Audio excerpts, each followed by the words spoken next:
अस्सलामुअलैकुम, welcome to star poetry centre science 6 class NPF. और 6 class आप लोगों का ना जहाँ से मैंने छोड़ी थी वहीं से आगे एक्टिविटी करवाऊंगी। टाइप्स ऑफ सेल्स, ठीक है।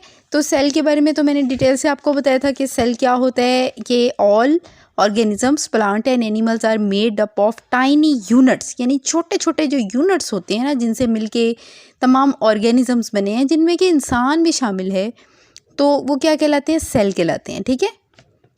तो सेल की कुछ टाइप्स हैं, उनमें से यहाँ पे चंद बयान की हुई हैं, तो वो मैं उसके बारे में आपको बताती हूँ। कि रेड ब्लड सेल्स हमने यहीं से छोड़ा था, ठीक है। तो ये रेड कलर का आपको नज़र आ रहा होगा राउंड शेप में, इसके ऊपर लिखा हुआ है रेड ब्लड सेल। इसका फंक्शन क्या है? Transports oxygen from lungs to different parts of the body.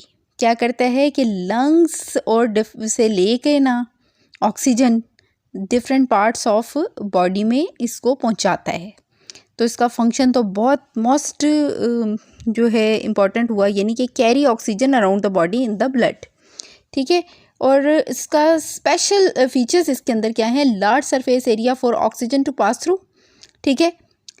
Oxygen के गुजरने के लिए इसका लार्ज सरफेस एरिया होता है। कंटेन्स हीमोग्लोबिन, इसमें हीमोग्लोबिन होता है विच कंबाइंस विद ऑक्सीजन, जो कि ऑक्सीजन के साथ मिल जाता है, ठीक है। नर्व सेल्स नेक्स्ट जो है वो है carries message all around the body. उसका काम क्या है, फंक्शन क्या है उसका, नर्व सेल का, कि वो सारे जिस्म में पैगामात पहुंचाता है। Very long and thin connections at each and can carry messages in the form of the electrical signals, ठीक है। देखें, इसका काम ही मैसेज पहुंचाना है, तो जाहिर सी बात है इसकी शेप जो होती है ना वेरी लॉन्ग और थिन होती है। आगे जाके इसमें मज़ीद आपको क्लासेस में ये बढ़ता जाएगा इसका टॉपिक, तो इसीलिए मैं बार बार कहती हूँ कि बुनियाद से 6 क्लासेस को आप ध्यान से करें। तो फिर दूसरे नंबर पे आ जाता है कनेक्शंस एट ईच एंड, ठीक है। इसमें क्या है कि इसके कनेक्शन होते हैं हर एंड से। Can carry messages in the form of electrical signal, इस बात का मतलब ये है कि इलेक्ट्रिकल सिग्नल्स की शक्ल में मैसेजेस ये ले सकता है। ये कैसे ये सब करता है, ये सारा कुछ हम आगे जाके आपको ज़रूर पढ़ाएंगे। तो अभी आगे चलते हैं, हम मसल सेल के बारे में आप पढ़ेंगे। नेक्स्ट है मसल सेल। तो ये कैसे, इसका काम क्या है, फंक्शन इसका पढ़ेंगे। Work by contracting and relaxing to move different parts of the body, ठीक है। मसल जो होते हैं ना, मसल याद रखिएगा कि मसल्स वो तमाम हिस्से होते हैं जो कि मदद देते हैं आपको मूवमेंट वगैरह में, ठीक है, भागने में, बैठने में, उठने में, ठीक है। उनको उन्होंने वजाहत भी कर दी है, ठीक है। तो फिर ये कह रहे हैं कि इसके बाद works by contracting and relaxing to move different parts of the body, ठीक है, रिलैक्स करने के लिए और कॉन्ट्रैक्ट करने के लिए, ठीक है। फिर आगे आ जाता है आपका इसकी स्पेशल फीचर्स क्या हैं। वो लॉन्ग थिन सेल है, group into bundles, many mitochondria present, इसमें बहुत सारे माइट्रोकॉन्ड्रिया होते हैं, ठीक है, जो कि मौजूद होते हैं। फिर एपिथीलियम सेल्स हैं। एपिथीलियम सेल्स क्या फंक्शन करते हैं? गिव प्रोटेक्शन, हिफाजत करते हैं। कवरेज, ये हम किसके बारे में पढ़े हैं? एनिमल सेल्स के बारे में पढ़े हैं, ठीक है। तो क्या करते हैं ये? कवरेज, सेक्रीशन, एक्सक्रीशन, ठीक है, यानी चीज़ों को हजम करना, चीज़ों को बाहर निकालना, एब्जॉर्प्शन, उनको जज़ब करना, एंड फिल्ट्रेशन, और उनकी सफाई करना, ठीक है। Tightly packed sheets of cells, ठीक है, इसके स्पेशल फीचर्स में एपिथीलियम की बात करी हूँ मैं, ठीक है। इसमें टाइटली पैक्ड शीट्स होती हैं सेल्स की, जो कि आप देख भी रहे हैं, इसमें पिंक कलर के बने हुए हैं। और क्या है? Present on the body surface and inner cavities, ठीक है, बॉडी की सरफेस और इनर कैविटीज़ में मौजूद होता है ये वाला सेल, ठीक है। आगे टिश्यूज़ पे आ जाएंगे हम। नेक्स्ट है tissue 1.3 tissue. A group of similar cells performing a specific function is called a tissue, ठीक है। Animal tissue and are broadly classified into 4 groups. Animal tissue जो है इसको 4 ग्रुप्स में क्लासिफाइड किया जाता है। इसमें एपिथेलियल टिश्यू है, कनेक्टिव टिश्यू है, मस्कुलर टिश्यू है और नर्व टिश्यूज़ हैं, ठीक है। 4 टिश्यूज़ हैं इसमें, ठीक है। अभी आगे चलते हैं, ये एनिमल के बारे में हम पढ़ रहे हैं, ठीक है। तो कवर्स, फंक्शन इसका ये है, कवर्स, प्रोटेक्ट्स एंड सीक्रेट्स, ठीक है। Skin, where it is found, कहाँ कहाँ ये पाया जाता है, एपिथेलियल टिश्यू। स्किन में lining of tubes and organs, ठीक है, ट्यूब्स और ऑर्गन्स की लाइनिंग में। कनेक्टिव टिश्यू, ये कौन सा होता है, कनेक्ट्स, ट्रांसपोर्ट्स एंड सपोर्ट्स, ठीक है, कनेक्ट करता है, ट्रांसपोर्ट करता है और सपोर्ट कर देता है। कहाँ कहाँ होता है ये मौजूद, कनेक्टिव टिश्यू बोन्स के अंदर मौजूद होता है, ब्लड के अंदर होता है हैं, और इसके अलावा कार्टिलेज है, फैट्स है, लूज है, कनेक्टिव टिश्यूज़ हैं, ठीक है, ये लूज कनेक्टिव टिश्यूज़ जो होते हैं, ठीक है, और फैट्स के अंदर पाया जाता है, ये इन सब में कनेक्टिव टिश्यूज़ पाए जाते हैं। मस्कुलर टिश्यू कौन सा होता है, moves body parts. Muscular tissue जो है बॉडी पार्ट्स को मूव करने के लिए काम करता है, फंक्शन इसका ये है, और इसमें कौन कौन सी जगहों पे होता है ये, हार्ट में और मसल्स में, ठीक है। Nervous tissues carries message around the body, मैंने अभी पीछे भी आपको बताया था कि नर्व से रेलिवेंट जो होते हैं ये मैसेजेस कैरी करना इनका काम होता है। तो ब्रेन, स्पाइनल कॉर्ड और नर्व्स के अंदर ये पाया जाता है, ये वाला टिश्यू, ठीक है। प्लांट टिश्यूज़ आ गए हैं नेक्स्ट हमारे। तो ये एपिडर्मल टिश्यू है सबसे पहला, ये कवर्स और प्रोटेक्ट करता है, कवर करता है और प्रोटेक्ट करना होता है, हिफाजत करना, ये इसका फंक्शन है।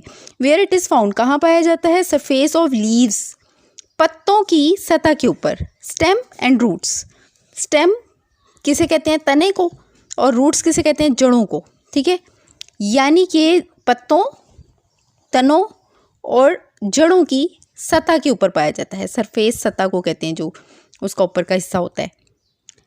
फोटोसिंथेटिक टिश्यू, ठीक है, ये मेक फूड, फंक्शन है इसका खुराक बनाना, और पाया कहाँ जाता है, ये ग्रीन लीव्स में, ठीक है, सब्ज़ पत्तों में।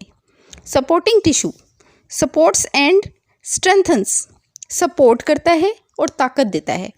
Would of stem and root, ठीक है, स्टेम और रूट की वुड में पाया जाता है। Vascular tissue moves water and food, vascular tissue क्या करता है, मूव करता है वाटर और फूड को। वेस्कुलर बंडल्स, ठीक है, वेस्कुलर बंडल्स के अंदर ये पाया जाता है। 1.4 है organ. Tissue join with other tissues to form an organ. Different tissues of an organ work together to do a special job. For example, stomach is an organ. Stomach एक organ है to digest food, जो कि खाने को हजम करता है। Epithelial tissue, muscle tissue, blood tissue and nerve tissue join to form an organ. क्या ज्वाइन होके करते हैं, स्टमक, ठीक है। ये आप की एक डायग्राम बनी हुई है फिगर 1.4 में, बिल्कुल क्लियर पता लग रहा है यहाँ पे कि स्टमक जो है ना वो दरमियान में बना हुआ है, और ये सारे टिश्यू बने हुए हैं, ये जो गिफ्ट पैक लग रहे हैं ये टिश्यू हैं, जो कि मसल टिश्यू है, कनेक्टिव टिश्यू है, कितने क्यूट प्यारे से इन्होंने ये बनाए हुए हैं। नर्व टिश्यू है, ब्लड है, और फिर एपिथेलियल टिश्यू है, ठीक है। तो ये प्यारे प्यारे से टिश्यूज़ जो हैं ये मिल के स्टमक को हेल्प कर रहे हैं, और स्टमक जो है वो फूड को हज़म कर रहा है, ठीक है। तो ये सीधी सीधी इसकी वजाहत है। इसके आगे हम चलते हैं, ऑर्गन सिस्टम क्या है, ग्रुप ऑफ ऑर्गन्स। ऑर्गन का जो ग्रुप है ना वो मिलके एक ऑर्गन, स्टमक के बारे में तो आपको बता दिया गया कि ये ऑर्गन है, ठीक है, to carry out a life process, ठीक है। तो क्या होता है, group of organs work together to carry out a life process, ठीक है। ज़िंदगी का जो सिलसिला है इसको चलाने के लिए ऑर्गन्स इकट्ठे होकर जो सिस्टम बनाते हैं। For example in your body, मिसाल के तौर पे आपके जिस्म में 206 bones make up the skeletal system, 206 हड्डियाँ मिल के तो ढांचा बनाती हैं आपके जिस्म का, स्ट्रक्चर जो होता है, ठीक है। This system provide support to your body, ये वाला सिस्टम आपकी बॉडी को सपोर्ट करता है। प्रोटेक्ट्स योर इंटरनल ऑर्गन्स, आपके अंदरूनी हिस्सों की हिफाजत करता है, ठीक है। एंड हेल्प्स यू मूव, और आपको हरकत करने में मदद देता है, ठीक है। तो इसके बाद आप देखें, ये आपको कुछ डायग्राम्स नज़र आ रही होंगी जो कि स्ट्रक्चर बने हुए हैं। इसमें अगर आप राइट साइड पे देखें और लेफ़्ट साइड पे देखें, दो मतलब कि ह्यूमन स्ट्रक्चर बने हुए हैं और दरमियान में भी है, ठीक है। ये है बाइसेप मसल, फिर है ट्राइसेप मसल, ये दो मसल इन्होंने इसके बाजू की तरफ इशारे करके बताए हुए हैं। फिर ठीक है, इसमें ऑसोफोगस आ जाएगा, फिर लिवर आ जाएगा, स्टमक आ जाएगा, स्मॉल इंटेस्टाइन आ जाएगा, लार्ज इंटेस्टाइन ये आंतों को कहते हैं, ठीक है। स्टमक कहते हैं मैदे को जो खुराक को हजम करता है, लिवर कहते हैं जिगर को, ठीक है। The digestive system breaks down food into simpler substances, ठीक है। डाइजेस्टिव सिस्टम क्या करता है, ये सिंपलर फॉर्म सब्सटेंसेस में फूड को ब्रेक करके तब्दील कर देता है। द सर्कुलेट, ये देखें ये जो दूसरी साइड पे बना हुआ है ना, नीली नीली सी आपको नज़र आ रही होंगी वेन्स इसकी, तो ये क्या है, हार्ट, आर्टरी और वेन, इनको इन्होंने मेंशन किया हुआ है। ये कौन सा सिस्टम कहलाता है, ये सर्कुलेटरी सिस्टम कहलाता है। ये बात आपने अभी बड़े ध्यान से समझ जानी है।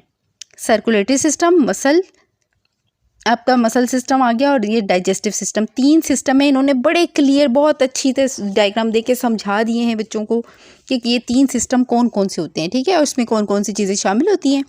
सर्कुलेटरी सिस्टम के बारे में हम पढ़े थे कि ये मूव करता है blood around the body to transport digestive food, oxygen, carbon dioxide, waste material, heat, ठीक है। सर्कुलेटरी सिस्टम क्या करता है, ब्लड को मूव करता है, ठीक है, बॉडी में। इसके अलावा क्या करता है, डाइजेस्टेड फूड को ट्रांसपोर्ट करता है, ठीक है। ऑक्सीजन, कार्बन डाइऑक्साइड, फिर वेस्ट मटेरियल और हीट वगैरह के मामलात ये देखता है, ठीक है। फिर इधर से आ जाएं आप, the muscular system works with bones to help the body move, ठीक है। मस्कुलर सिस्टम जो है वो काम करता है जिस्म को हरकत करने में, ठीक है। और फिर डाइजेस्टिव सिस्टम के बारे में मैं पहले ही बता चुकी हूँ आपको कि ये हाजमे में मदद देता है, इसका ताल्लुक हाजमे से होता है। पेज नंबर मेरे पास यहाँ पे 11 है, ठीक है। नेक्स्ट आ रहा है रेस्पिरेटरी सिस्टम, ठीक है। ये क्या प्रोवाइड करता है, oxygen to the provide oxygen, oxygen provide करता है टू द ब्लड, खून को, एंड रिमूव्स कार्बन डाइऑक्साइड, और कार्बन डाइऑक्साइड को जिस्म में से निकाल देता है। क्योंकि आप ये याद रखिएगा कि इंसान सांस के ज़रिए ऑक्सीजन को अपने अंदर जो है हज़म करते हैं, जज़ब करते हैं, जिस्म में शामिल करते हैं, और उसी पे इंसान ज़िंदा रहते हैं। और जबकि वो इसको निकालते हैं किसे, कार्बन डाइऑक्साइड को, ठीक है। और ट्रैकिया जो है ना, ये विंड पाइप, ठीक है, सांस लेने की नाली, ठीक है। और नीचे लंग्स बने हुए हैं, ठीक है। लंग्स जो हैं वो बहुत बड़ा सोर्स होते हैं रेस्पिरेटरी सिस्टम का। एक बात मेरी याद रखिए, सांस से रेलिवेंट जितनी आपकी मेडिसिन होती हैं, जो चीज़ें होती हैं, जब बेटा आप साइंस पढ़ते हैं ना, तो आपको बहुत सारी मालूमात मिलती हैं, जिसमें आपको बहुत अच्छी तरह से पता चल जाता है कि जो है ये सांस का सारा निज़ाम, इसके लिए कौन सी मेडिसिन होनी चाहिए, ये किस वक्त इस्तेमाल करनी चाहिए, यानी जर्नल अवेयरनेस जो है। तो आप इन चीज़ों को अच्छी तरह तवज्जो से पढ़ा करें, ज़रा होश करके पढ़ते हैं कि ये क्या क्या लिखा हुआ है, ये किस चीज़ से रेलिवेंट है, ठीक है। फिर आ गया किडनी, यूरेटर और ब्लैडर, ठीक है। द एक्सक्रीटरी सिस्टम, सीधी सी बात, एक्सक्रीटरी कहते हैं निकालने वाला सिस्टम, ठीक है, जो जिस्म में से फालतू चीज़ें निकाल के बाहर फेंक देता है। फिर आपका सिस्टम आ गया नर्वस सिस्टम। नर्वस सिस्टम का ताल्लुक दिमाग से और सिग्नल से होता है। Controls all the body activities, जो कि जिस्म की तमाम एक्टिविटीज़ कंट्रोल करता है, ठीक है। ये इसकी डेफिनेशन भी है। ब्रेन, स्पाइनल कॉर्ड, नर्व, ठीक है। फिर आपके आगे स्कल, स्कल कहते हैं खोपड़ी को। फिर rib cage, the skeletal system जो है ना supports the body and protects delicate organs. Delicate हमेशा याद रखिएगा, नाजुक हिस्सों को कहते हैं, नाजुक ऑर्गन्स, यानी जिनको ख़तरा होता है, जैसे कि दिमाग भी हो सकता है इसमें, ठीक है। तो जिनको के डैमेज होने का ख़तरा होता है, या जिनको हिफाजत करनी बहुत मुश्किल हो जाती है, ये अल्लाह ही का निज़ाम है, जो अल्लाह ताला ने ऐसे सिस्टम रखे हैं कि ये इन चीज़ें महफूज भी रहती हैं और इंसान महफूज रहता है। The skeletal system supports the body and supports delicate organs, ठीक है। स्केलेटल सिस्टम जो है वो बॉडी को भी सपोर्ट्स करता है और प्रोटेक्ट करता है जिस्म के जो है मुख्तलिफ डेलिकेट ऑर्गन्स को, ठीक है। अब यहाँ पे मेरा ये पेज नंबर 12 पे आज का लेक्चर ख़त्म हुआ साइंस का। तो इंशाल्लाह ताला 6th क्लास नेक्स्ट आपको नेक्स्ट लेक्चर में मैं करवाऊँगी। तब तक के लिए मुझे इजाज़त दीजिए। अल्लाह हाफिज़।